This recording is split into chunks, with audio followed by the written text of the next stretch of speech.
بسم اللہ الرحمن الرحیم۔ اپنے آپ کو ہمیشہ رب کی پناہ میں محفوظ کرو۔ زندگی میں کبھی خوف میں مبتلا نہیں ہوگے۔ بے وقوف ہے وہ انسان جو اپنی بد کلامی پر فخر محسوس کرتا ہے۔ بدلہ لینے سے پہلے یہ خیال ضرور کر لیا کریں کہ آپ اپنے رب کے نزدیک کتنے قصوروار ہیں۔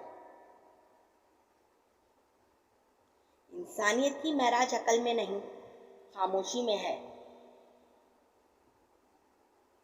کبھی کبھی زندگی ایسی ٹھوکر مارتی ہے کہ انسان سیدھا سجدے میں جا گرتا ہے۔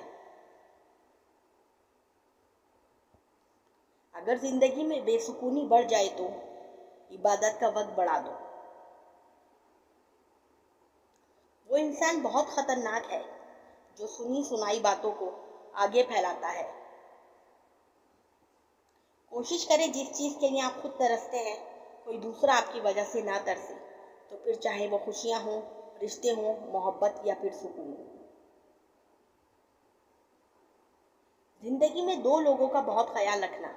پہلا وہ جس نے تمہاری جیت کے لیے سب کچھ ہار دیا، یعنی تمہارا باپ۔ وہ جس کی دعاؤں سے تم سب کچھ جیت گئے، یعنی تمہاری ماں۔ اگر دکھ کی رات طویل ہو جائے تو صبر کرو، کیونکہ اکثر دیکھا گیا ہے کہ دکھ کا انجام مسرت ہوتا ہے۔